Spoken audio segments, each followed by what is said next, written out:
Good afternoon and welcome to day 4 of Find Your Inner Balance, just finding my balance, and Spring Clean Your Soul.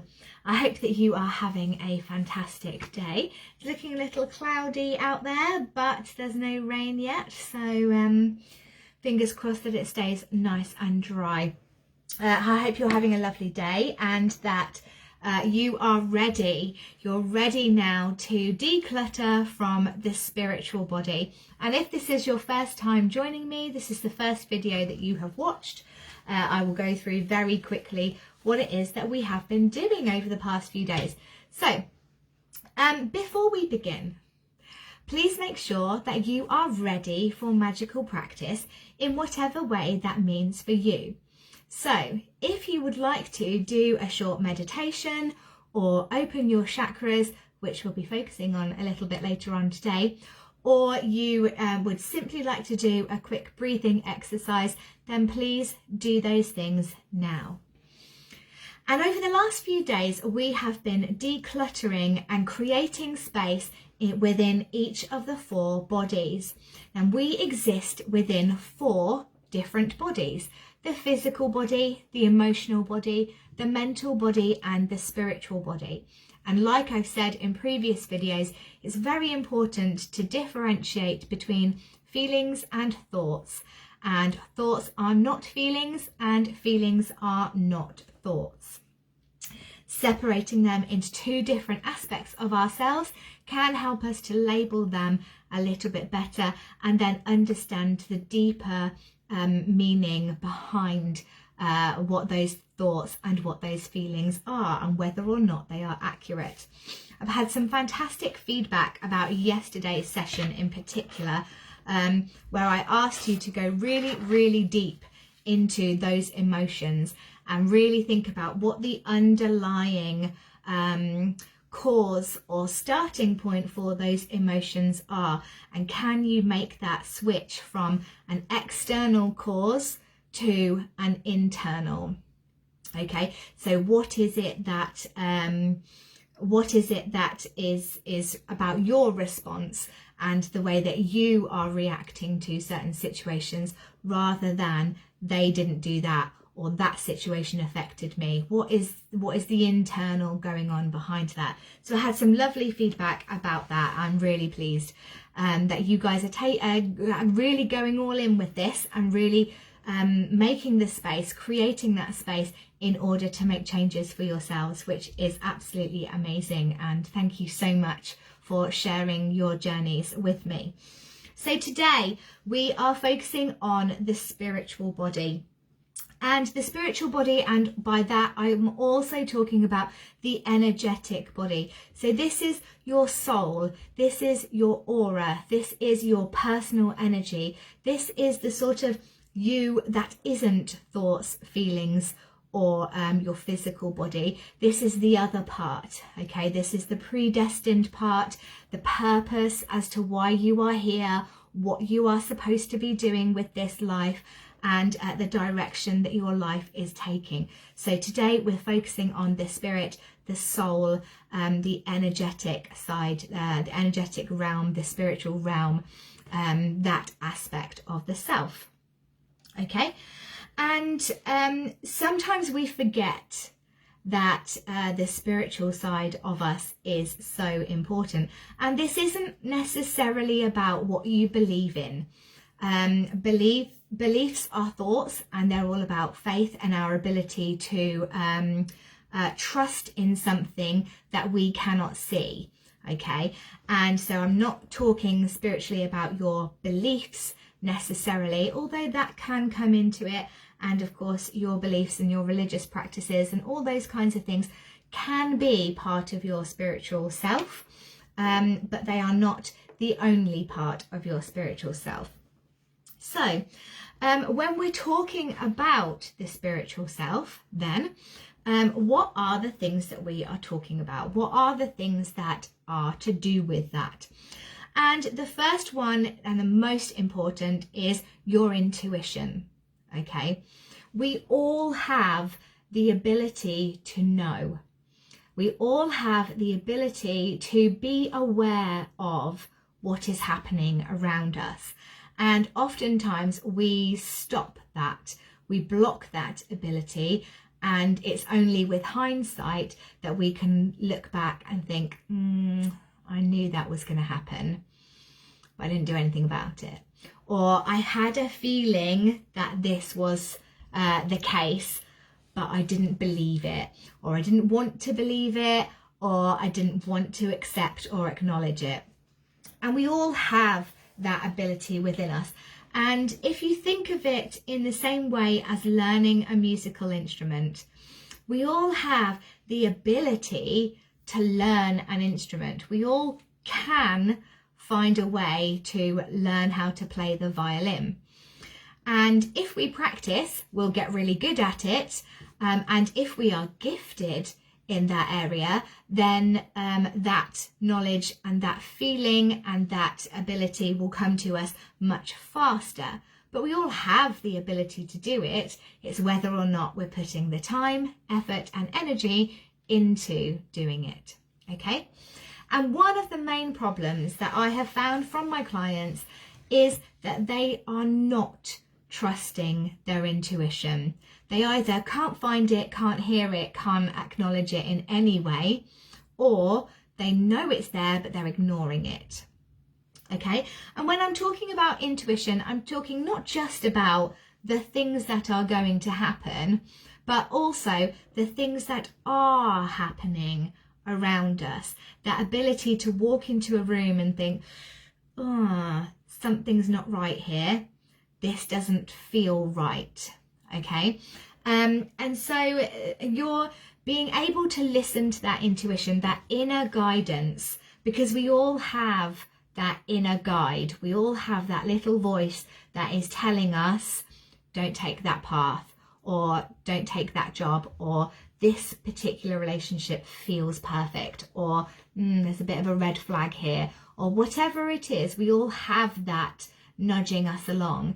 It's just whether or not we're taking the time to notice it. So within the spiritual self, we have the ability to be intuitive. Okay, and so start to think about, am I blocking my own intuition?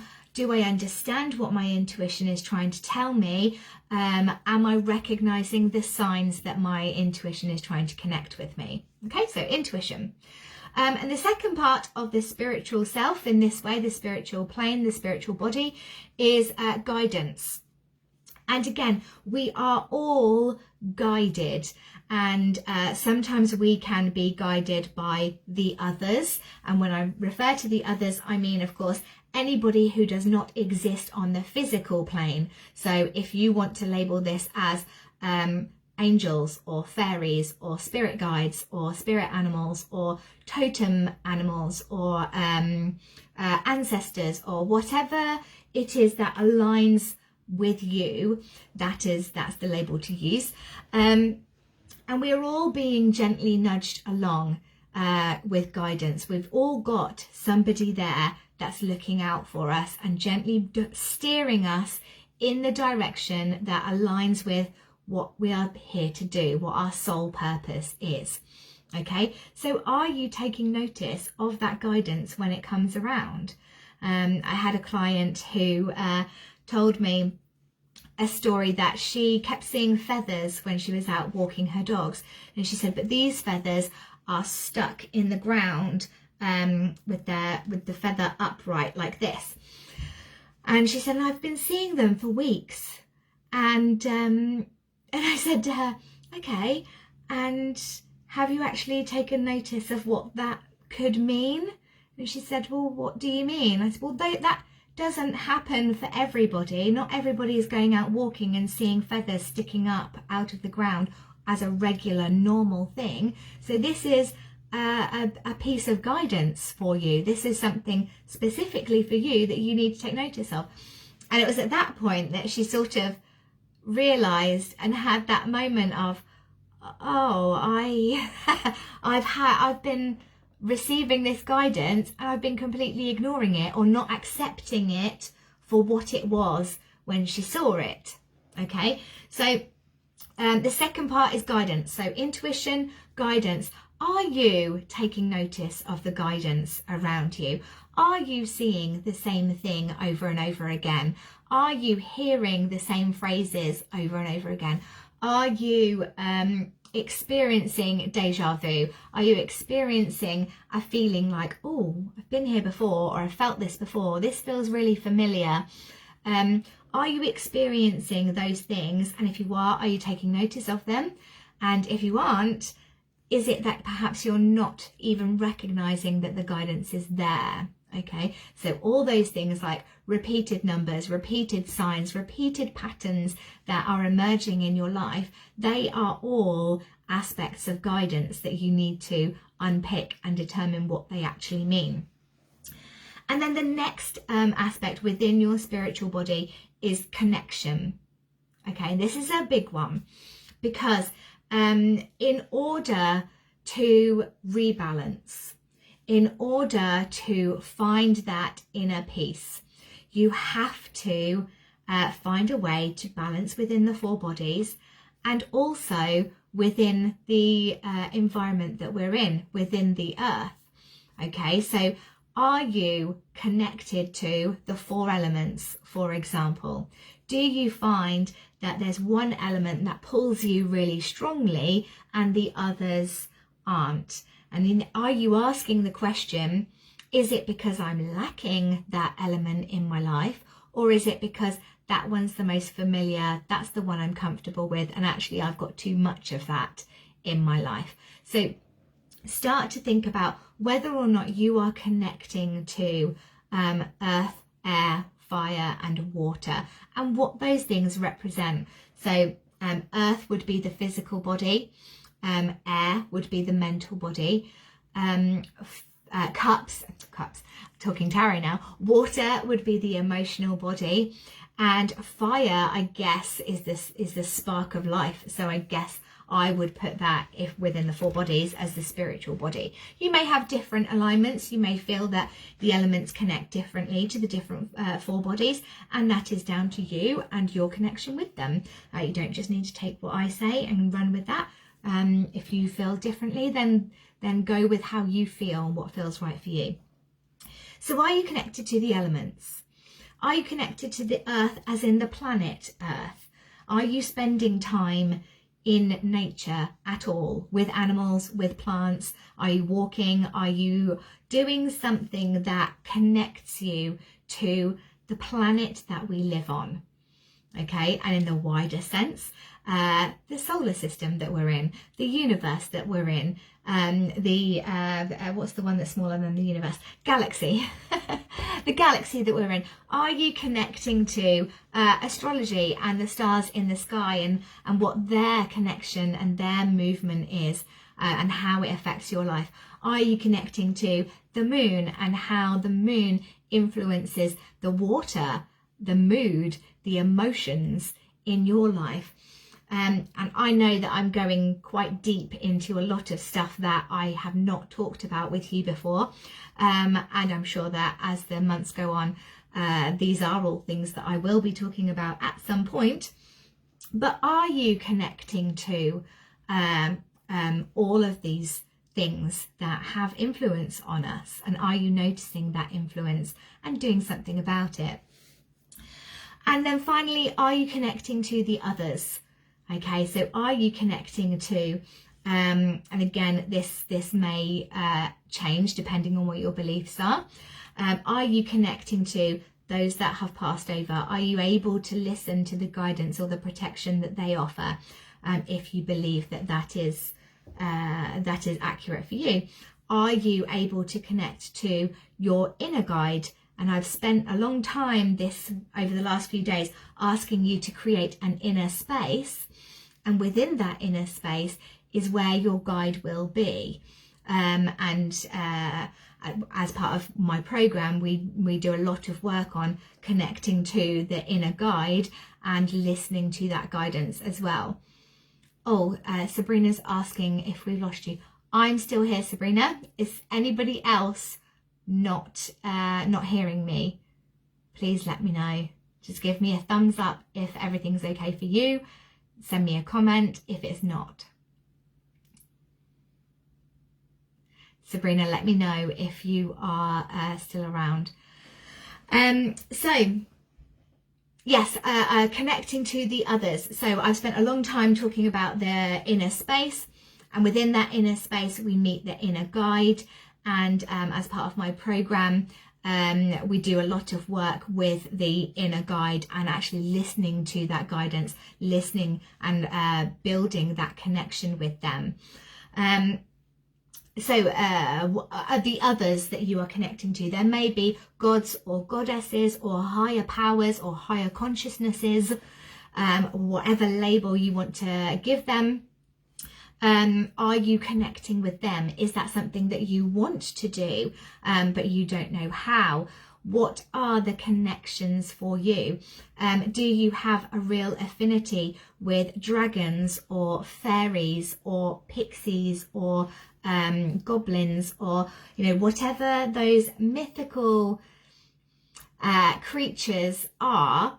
There are a lot of us who believe that all of those creatures exist, simply not on the physical plane. They exist on the spiritual plane or the ethereal plane or the astral plane or somewhere else that we can't see and access as easily.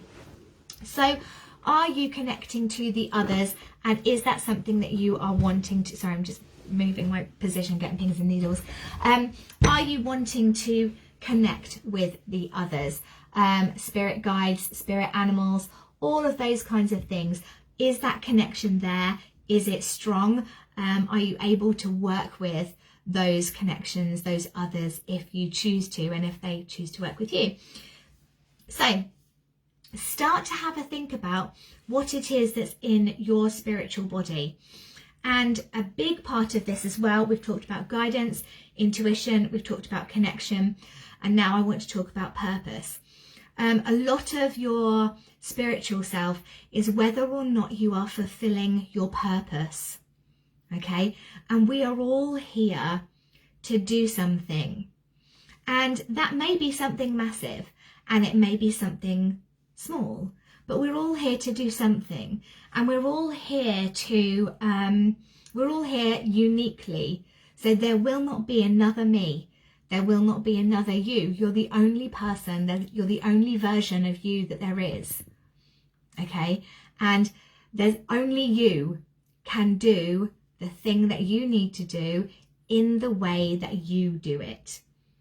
Okay? We can all pull an oracle card, but only I can do it in the way that I do it. And I see the thing that I see, and you see the thing that you see, and you do it in the way that you do it. We all have similarities, but we are all unique. And in embracing that uniqueness, we find the thing that we are here to do. Okay? So do you know what it is that you are here to do? And I've talked a lot in the past about numerology, about tarot cards, about who you are as a person, and reconnecting with your true self, expressing your true self. Are you doing that? So take a really good look at your life right now. Is this what you thought it would be like?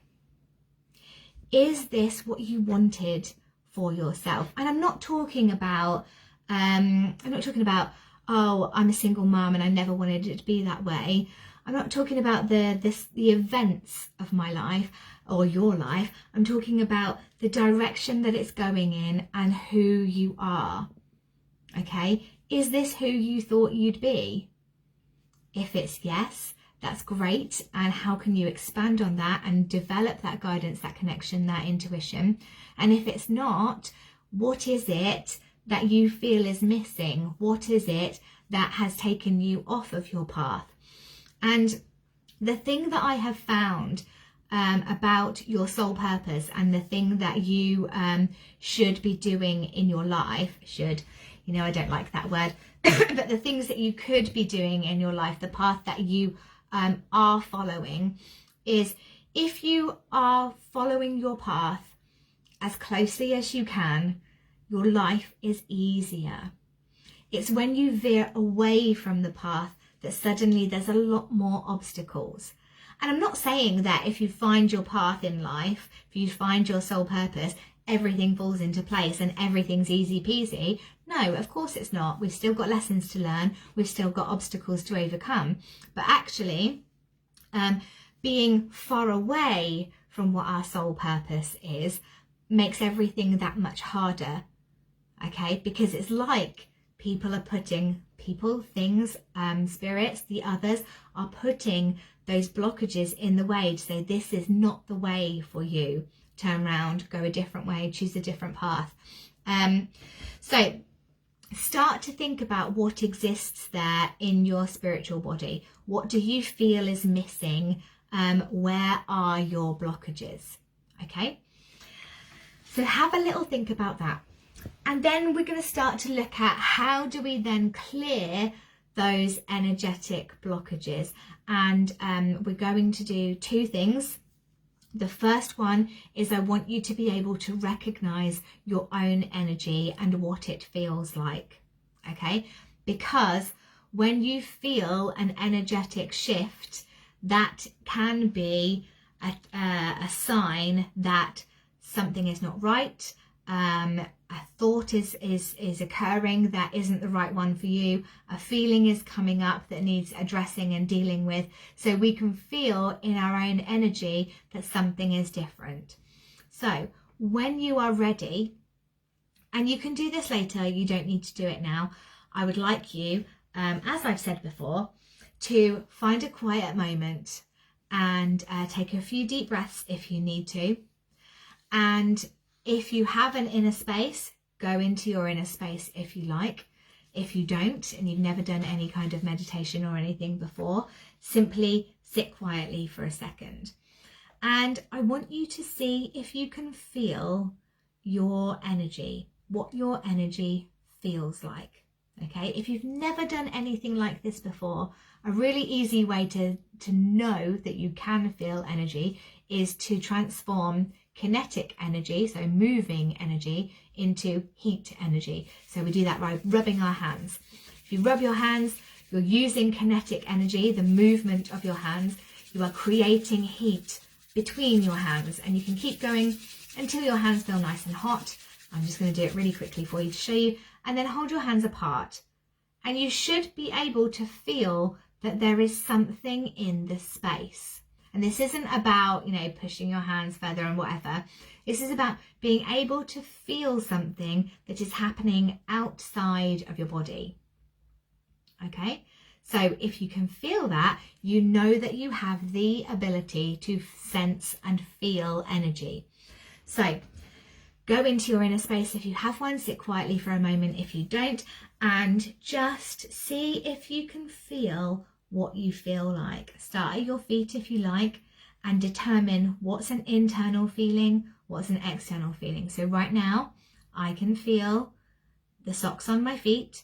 My feet feel cold, both external things. Okay? The soles of my feet feel almost pins and needlesy, but not in a painful pins and needlesy way, just kind of tingly. As I move up my body, the tingly feeling gets less. And as I reach sort of like the trunk of my body, everything seems to be a little bit calmer. And as I move up my body, I'm getting the sense that my energy is this kind of pace, this kind of slow movement. So nice and relaxed, actually. It feels very relaxing.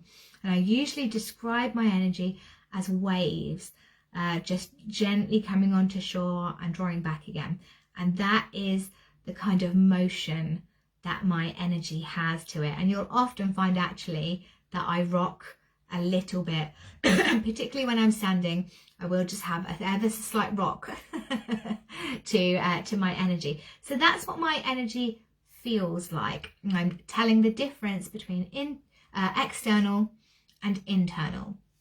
Okay, so firstly, take that time to go into your inner space if you have one, and see if you can feel what your energy feels like. That's the first thing. And while you're there, let's do the last thing while we're in that inner space. While you're there, ask yourself the question, either what is my purpose? How can I come closer to my path? Or simply, what does my spirit need? Okay, what does my spiritual body need? And ask that of yourself. Remember that that information may come as a picture, an answer, somebody telling you the answer. It may come as an idea, a thought, a memory, all of those kinds of things. But take notice of whatever it is, the first thing that comes to mind, okay? There may be other things that pop in as well, and it's always worth taking notice of them. But what is the first thing that comes to you as you ask that question? And again, like we've done on all of the other days, if you have tarot or oracle cards, of course, ask the questions of them as well. So what does my spiritual body need? What can I do to come more in alignment with my purpose? How do I find my path? All of those kinds of questions, okay? Ask those of your cards and again, see what comes up. And remember that the answer may not be related to your spiritual self. It may have its roots in something more physical, and actually the answer will come to you if you start doing this particular activity, or you need to let go of this that you still haven't let go of yet in order for your purpose to be heard properly, or you need to develop your connection with your intuition in order for your purpose to come through for you. Okay, so take that time to ask the questions of yourself and of your cards, and of course share your answers in the group if you feel that you are able to, and if you don't, I'm happy for you to DM me or send me a message in any way that suits you, to let me know how you're getting on, and if you need any advice, if you need me to interpret something for you, etc. I'm here for you to help you do that. Okay. And then the final thing, so this is the middle thing. So we've looked at feel what your energy feels like, go through your spiritual body and figure out what's there, and what blockages are coming up for you. So we're not looking at what we can declutter because there isn't really things to declutter from the spirit. We need to declutter from the physical, the mental and the emotional. Here we need to clear the blockages. Okay, so identify where those blockages are. And then what I would like you to do is listen to the meditation that I'm going to be putting up in the group today. It is a chakra meditation, and it will take you on a journey through the 7 main chakras within your body. And the idea with this is every chakra is a room. And what I would like you to do is take notice of what the room is like, because the room is reflective of that particular chakra in your body. If you don't know anything about chakras, you don't need to. All you need to know is that first room was full of rubbish that needed clearing out. The third room was really dingy and I couldn't see anything. The 7th room felt amazing and I loved being in there. And actually, I felt like I was never going to leave. So just recognize what those rooms are like. And am I going to say it now? I may as well say it now. And in a couple of days' time, I'm going to be hosting like a group, and this will be a Zoom only, so it won't be in the Facebook group. It'll be a group session to bring all of this stuff that we've been doing over the last few days together. You get to ask any questions that you may have about the chakras, about the how to get rid of a particular feeling or a thought or whatever. And I will be giving some real one-to-one feedback on exactly how to go about getting rid of something that you may not have been able to clear by yourself. So I'll be going through that in a couple of days. The event will go up in the group, and it will be a Zoom event. It will be live. I'm not recording it and doing replays because I want to create a safe place for the people that are in that space, so that they are free to say what they need to and release what they need to without worrying about other people watching who aren't joining in at that particular time. So yes, go through the guided visualization today. Don't worry about what any of it means if you've never done any chakra work before. If you have and you've got an idea of what each of the chakras means, see if you can start to analyze what the room looks like, and therefore what that means about you and what blockages are appearing for you. And then pull your tarot or oracle cards, or ask yourself about your soul purpose. I am going to be going live again at some point. I think I need to check my times and dates and stuff, but I will be going live again at some point in the next couple of days, just to wrap things up a little bit, and to answer any questions that have come up over the last few days about what you would like to clear and get rid of. I don't know if it will be today because my calendar's on my phone and I'm looking at my phone right now, so I can't check. But it will certainly be in the next few days. I will be doing that for you. So I think that is everything that I needed to say. I would love to see what you come up with throughout the day, and what blockages you've identified in your spiritual self, what connections you would like to build and develop, and of course what your the rooms in your, it's a lighthouse, what the rooms in your lighthouse look like, in terms of what your chakras look like. If you'd like to tell me a little bit about what your energy feels like, so I said I feel like waves. Try and find as many descriptive words as you can to describe what you can feel. Is it slow? Is it fast? Does it have a particular journey to it, like mine is in and then out? Some people's have gone round, some people's zigzag everywhere. So what describing words can you attach to how your energy feels? And let me know. I hope you enjoyed the rest of your afternoon. I was really hoping that the cloud would shift a little bit. It has not. It's still grey and yeah, I was going to say miserable, but no, I'm not miserable. We don't need to put that on there. It's grey and overcast out there, but who knows? Tomorrow's a different day and we shall see what happens weather-wise then. Have a wonderful afternoon and I shall see you soon.